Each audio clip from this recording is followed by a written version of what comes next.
मेष राशि या मेष लग्न वालों, कठिनाई जितनी बड़ी होगी उससे पार पाने में महिमा भी उतनी ही अधिक होगी। मेष राशि के जातकों ये आने वाले 7 दिनों 29 दिसंबर 2025 से 4 जनवरी 2026 का मूल मंत्र है। हम समय के एक अत्यंत संवेदनशील मोड़ पर खड़े हैं। शास्त्रों में एक वर्ष के अंत और दूसरे के आरंभ के इस समय को संधि कहा जाता है, काल कहा गया है। यदि हम ज्योतिषीय गणनाओं को देखें तो मेष राशि के लिए ग्रहों ने एक विचित्र विरोधाभास तैयार किया है। एक ओर आपके नवम भाव यानी भाग्य स्थान में सूर्य, मंगल, शुक्र और बुध की एक महायुति बन रही है, जो किसी शक्तिशाली राजयोग से कम नहीं है। किंतु सिक्के का दूसरा पहलू बेहद गंभीर है। 2025 के आखिरी 3 दिन 29, 30 और 31 दिसंबर आपकी कुंडली में एक स्पष्ट चेतावनी दर्शा रहे हैं। स्वास्थ्य, ऋण और गुप्त शत्रु, ये 3 चुनौतियां 2026 में प्रवेश करने से ठीक पहले आपके धैर्य की परीक्षा लेंगी। सबसे पहले देखिए अपने नवम भाव को, जहां धनु राशि है। यहां क्या हो रहा है? यहां 1 नहीं, 2 नहीं, बल्कि 4 शक्तिशाली ग्रह जमा है। सूर्य जो आपकी आत्मा है, मंगल जो आपका लग्नेश है, शुक्र जो विलासिता है और बुध जो बुद्धि का कारक है, और 29 दिसंबर को इसी घर में प्रवेश कर रहे हैं। जब लग्नेश भाग्य स्थान पर बैठता है और साथ में सूर्य और बुध जैसे मित्र हों, तो यह धर्माधिपति योग जैसा प्रभाव देता है। इसका मतलब है कि इस हफ्ते आपका रुझान आध्यात्म, धर्म और सही रास्ते पर चलने की तरफ रहेगा। आपको लगेगा कि ईश्वर आपके साथ है। लॉन्ग टर्म प्लानिंग के लिए यह स्थिति बहुत शानदार है। लेकिन जैसा मैंने कहा, हर सिक्के के 2 पहलू होते हैं। हमारा मन यानी चंद्रमा इस हफ्ते बहुत ही संवेदनशील स्थिति से गुजर रहा है। सप्ताह की शुरुआत में 29 और 30 दिसंबर को चंद्रमा आपके लग्न यानी मेष राशि में होंगे, और 31 दिसंबर को ठीक साल के आखिरी दिन सुबह 9:30 पर चंद्रमा आपके द्वितीय भाव यानी वृषभ राशि में प्रवेश करेंगे। अब आप पूछेंगे, इसमें समस्या क्या है? समस्या ये है कि हमारे डेटा में उन दिनों को विशेष रूप से टू बी केयरफुल की श्रेणी में रखा गया है, जिन दिनों को हम टू बी केयरफुल की श्रेणी में रखते हैं। और सावधानी किन चीजों को लेकर? 3 शब्द याद कर लीजिए: हेल्थ, डेट और एनिमी। तो स्थिति ये बन रही है कि एक तरफ 9वां भाव आपको कह रहा है उड़ो, आकाश छू लो, और दूसरी तरफ चंद्रमा और समय की नजाकत कह रही है जमीन देखकर चलो, ठोकर लग सकती है। इस हफ्ते आपको एक्सेलरेटर और ब्रेक दोनों का इस्तेमाल एक साथ करना होगा।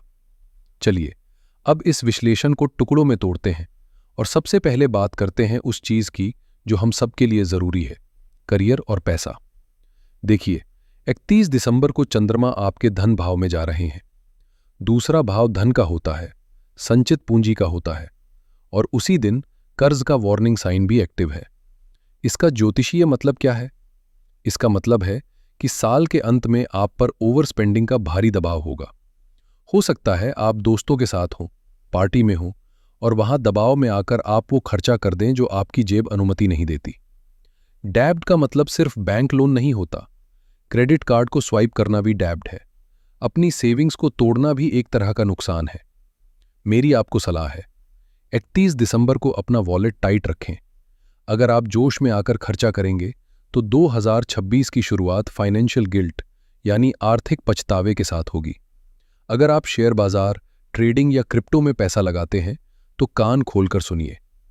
29 दिसंबर सोमवार का दिन आपके चार्ट में टू लर्न के रूप में लिखा गया है। टू लर्न का मतलब है ऑब्जर्व करना, रिसर्च करना, पढ़ाई करना। इसका मतलब एक्शन लेना नहीं है। बाजार आपको ललचा सकता है, आपको लग सकता है कि आज पैसा डबल हो जाएगा, लेकिन ग्रहों की स्थिति बता रही है कि अगर आपने बिना सोचे समझे बड़ा निवेश किया तो ये नुकसान का सौदा हो सकता है। तो 29 तारीख को सिर्फ मार्केट को देखिए, समझिए, लेकिन अपनी गहरी कमाई को दांव पर मत लगाइए। करियर के लिहाज से यह हफ्ता स्थिरता वाला रहेगा। शनिदेव अभी भी आपके 12वें भाव में मीन राशि में बैठे हैं। 12वां भाव विदेश का है। अगर आप किसी विदेशी कंपनी में काम करते हैं या आपका क्लाइंट बेस विदेश में है तो यह हफ्ता आपके लिए अच्छा है। राहु आपके 11वें भाव यानी लाभ स्थान में कुंभ राशि में है। 11वें भाव का राहु बहुत शुभ माना जाता है। ये अचानक धन लाभ देता है। तो इनकम की कमी नहीं होगी, पैसा आएगा, लेकिन वो पैसा आपके पास टिकेगा या 31 तारीख की पार्टी में उड़ जाएगा, ये पूरी तरह से आपके हाथ में है। एक और महत्वपूर्ण बात, एनिमी का जो अलर्ट 29 से 31 दिसंबर के बीच है, वो आपके कार्यक्षेत्र पर भी लागू होता है। चूंकि लग्नेश मंगल 9वें भाव में है, आपके अंदर आत्मविश्वास बहुत होगा। आप शायद बॉस को कोई सलाह दे दें या किसी कलीग की गलती पकड़ लें, लेकिन सावधान रहें, आपकी अच्छी सलाह को भी इस समय अहंकार माना जा सकता है।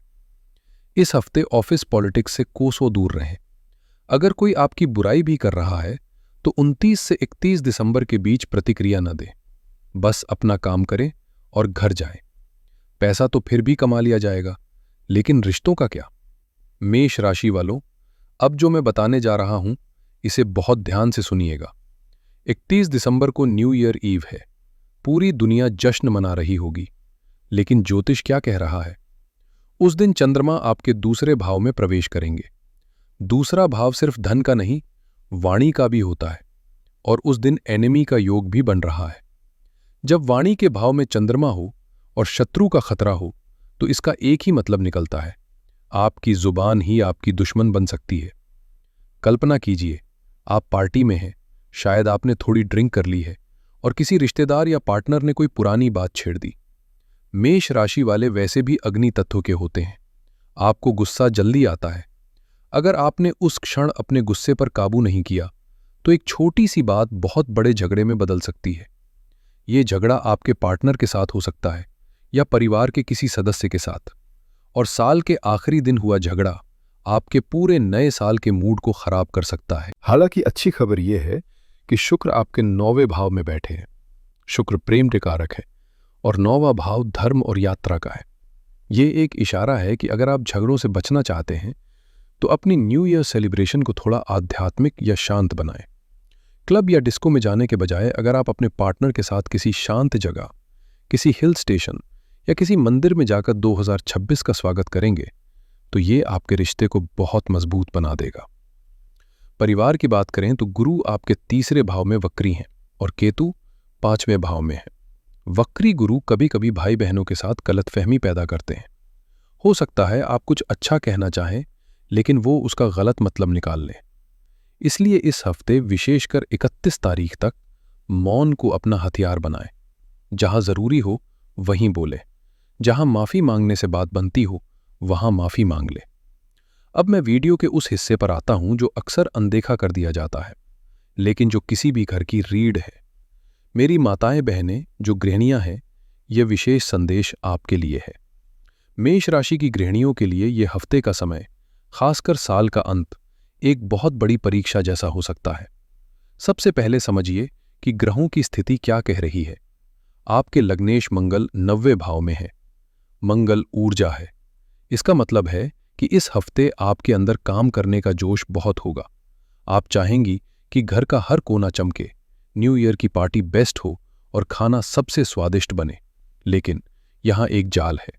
याद रखिए, 29, 30 और 31 दिसंबर को हेल्थ अलर्ट है। अक्सर महिलाएं जोश में अपनी सेहत को भूल जाती हैं।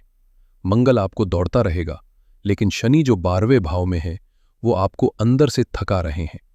अगर आपने 29 और 30 तारीख को आराम नहीं किया, तो 31 तारीख की शाम को जब जश्न का समय होगा, तब आप माइग्रेन, कमर दर्द या अत्यधिक थकान महसूस कर सकती हैं।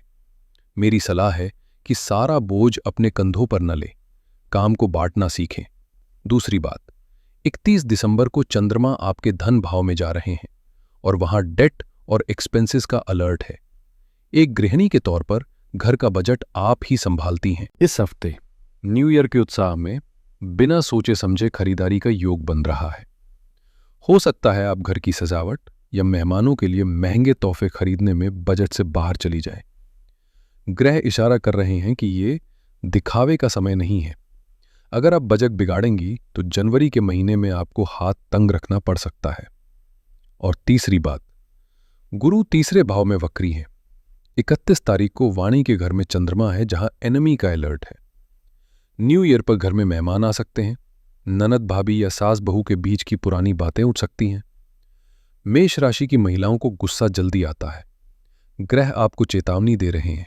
अगर कोई रिश्तेदार कोई ताना भी मारे या कोई ऐसी बात कहे जो आपको पसंद न हो तो इस हफ्ते उसे अनसुना कर दें। अगर आपने जवाब दिया तो बात बिगड़ जाएगी और त्योहार का मजा किरकिरा हो जाएगा। शांति बनाए रखना इस हफ्ते आपकी सबसे बड़ी उपलब्धि होगी। चूंकि 9वें भाव में 4 ग्रह हैं तो 31वीं की नाइट पार्टी की बजाय अगर आप परिवार के साथ 1 जनवरी की सुबह किसी मंदिर जाने का प्लान बनाएं तो यह आपके घर की सुख शांति के लिए बहुत अच्छा साबित होगा। अब बात करते हैं जीवन की नींव की, यानी सेहत और शिक्षा। दोस्तों, मैं आपको डराना नहीं चाहता, लेकिन एक अच्छे दोस्त का फर्ज है सही समय पर आगाह करना। चार्ट में 29, 30 और 31 दिसंबर के आगे बड़े बड़े अक्षरों में लिखा है केयरफुल हेल्थ। 29 और 30 तारीख को चंद्रमा आपके लग्न में है। लग्न शरीर होता है। जब चंद्रमा लग्न में होता है तो वो संवेदनशीलता बढ़ाता है। और चूंकि मंगल 9वें भाव में है तो आप में ऊर्जा तो बहुत होगी, लेकिन ये ऊर्जा बेचैनी में बदल सकती है। सिर में दर्द, माइग्रेन या आंखों में जलन की समस्या हो सकती है। लेकिन सबसे ज्यादा खतरा 31 दिसंबर को है। जब आप पार्टी के मूड में होंगे तब पेट से जुड़ी समस्याओं का खतरा बन रहा है। अगर आप बाहर का खाना खा रहे हैं तो साफ सफाई का ध्यान रखें। शराब या नशीले पदार्थों से दूर रहें, क्योंकि यह आपके लिवर और पेट पर इस समय दोगुना असर कर सकते हैं। गाड़ी चलाते वक्त रफ्तार कम रखें। मेष राशि वालों को वैसे भी रफ्तार पसंद है, लेकिन यह हफ्ता रेस लगाने का नहीं है। अब मेरे विद्यार्थी दोस्तों के लिए एक बहुत बड़ी खबर। अगर आप स्टूडेंट हैं तो 25 दिसंबर से 29 दिसंबर तक का समय आपके लिए बेस्ट पीरियड घोषित किया गया था। अब ध्यान दीजिए, 29 दिसंबर सोमवार इस सुनहरे दौर का आखिरी दिन है। ये लास्ट चांस है। 29 तारीख को सुबह 3 बजे गजकेसरी योग बन रहा है। गुरु और चंद्रमा का ये दृष्टि संबंध आपके ज्ञान और एकाग्रता को शिखर पर ले जाएगा। अगर आपका कोई बहुत कठिन विषय है जो आपको समझ नहीं आ रहा तो उसे 29 तारीख को पढ़ें। अगर आपको कोई फॉर्म भरना है, किसी कॉलेज में अप्लाई करना है या किसी कॉम्पिटिटिव एग्जाम की तैयारी करनी है तो सोमवार के दिन जी जान लगा दे। मंगलवार से ऊर्जा थोड़ी बदल जाएगी, इसलिए 29 तारीख के 24 घंटों का एक एक मिनट वसूल करें। यह समय दोबारा नहीं आएगा। दोस्तों, हमने बहुत सारी बातें की। आइए अब इस पूरे हफ्ते के निचोड़ को समझते हैं ताकि आप कुछ भी भूले नहीं। यह हफ्ता मिला जुला है। 9वें भाव के ग्रह आपको बड़ा विजन दे रहे हैं, लेकिन चंद्रमा और तिथियां आपको जमीन पर रहने की सलाह दे रही हैं। 3 महत्वपूर्ण तारीखें हैं, 29, 30 और 31 दिसंबर। इन 3 दिनों में 3 शत्रुओं से बचना है: खराब सेहत, नया कर्ज और बहसबाजी। छात्रों के लिए 29 दिसंबर जैकपॉट दिन है। निवेश के मामले में 29 दिसंबर को बाजार से सिर्फ सीखें, कमाई की उम्मीद न रखें। और न्यू ईयर ईव पर अपनी वाणी और अपने वॉलेट पर ताला लगाकर रखें। तमाम चेतावनियों के बावजूद 29 दिसंबर आपके लिए हफ्ते का सबसे शक्तिशाली दिन रहेगा, क्योंकि इस दिन गजकेसरी योग का प्रभाव रहेगा। और इस हफ्ते की सबसे बड़ी सावधानी है प्रतिक्रिया न दे। चाहे कोई उकसाए, चाहे कोई ऑफर दे, 29 से 31 के बीच तुरंत हाँ या ना कहने से बचे। अब बात करते हैं उपायों की। आखिर इन चुनौतियों से निपटा कैसे जाए? हमारे ऋषियों ने ग्रहों के प्रभाव को संतुलित करने के लिए बहुत सरल उपाय बताए हैं। पहला उपाय सेहत और शत्रु के लिए है। चूंकि 29 से 31 दिसंबर को खतरा है और आपके लग्नेश मंगल है, तो हनुमान जी की शरण में जाना सबसे उत्तम है। रोजाना या कम से कम मंगलवार को हनुमान चालीसा का पाठ करें और हो सके तो हनुमान जी को लाल चोला या सिंदूर चढ़ाए। यह आपको हर तरह की दुर्घटना और विवाद से बचाएगा। दूसरा उपाय वाणी और धन के लिए है। 31 दिसंबर को जब चंद्रमा वृषभ में जाएंगे तो अपनी वाणी को मीठा रखने के लिए घर से निकलने से पहले थोड़ी सी मिश्री और सौंफ खाकर निकले। ये बुध और चंद्रमा को बैलेंस करेगा। इसके अलावा साल के आखिरी दिन किसी गरीब को सफेद चीज का दान करें। इससे आपके धन भाव पर लगा डेट का दोष कम होगा और नए साल में बरकत बनी रहेगी। और तीसरा उपाय छात्रों के लिए है। 29 तारीख को गजकेसरी योग का लाभ लेने के लिए अपने माथे पर केसर या हल्दी का तिलक जरूर लगाएं। इससे आपकी बुद्धि प्रखर होगी। दोस्तों, अंत में बस इतना ही कहूंगा, ग्रह और नक्षत्र हमें सिर्फ रास्ता दिखाते हैं, चलना हमें खुद पड़ता है। यह हफ्ता थोड़ा सावधानी वाला जरूर है, लेकिन इसका मतलब ये नहीं कि आप डर जाएं। सावधानी का मतलब है हेलमेट पहनकर गाड़ी चलाना, ताकि सफर भी हो और सुरक्षा भी। 2025 ने आपको जो भी सिखाया उसे एक अनुभव मानकर साथ रख लीजिए और 2026 की तरफ एक नई उम्मीद, एक नए जोश के साथ बढ़िए। मेरी ईश्वर से प्रार्थना है कि आने वाला नया साल आपके जीवन में वो सब कुछ लेकर आए जिसके आप हकदार हैं। आपकी सेहत अच्छी रहे, परिवार में प्रेम बना रहे और आप दिन दुगनी रात चौगुनी तरक्की करें। अगर आपको हमारा ये विस्तृत विश्लेषण पसंद आया हो और आपको लगता है कि इस जानकारी से किसी का भला हो सकता है, तो इस वीडियो को लाइक ज़रूर करें। इसे अपने दोस्तों और परिवार के साथ शेयर करें, खासकर उनके साथ जो मेष राशि के हैं। और अगर आप हमारे परिवार का हिस्सा अब तक नहीं बने हैं तो सब्सक्राइब बटन दबाकर जुड़ जाइए। हम हर हफ्ते, हर महीने आपके लिए ऐसे ही मार्गदर्शक वीडियो लाते रहेंगे। अगले साल यानी अगले हफ्ते एक नई ऊर्जा के साथ फिर मुलाकात होगी। तब तक के लिए अपना और अपने अपनों का बहुत ख्याल रखिएगा। जय हिंद, जय भारत, हर हर महादेव।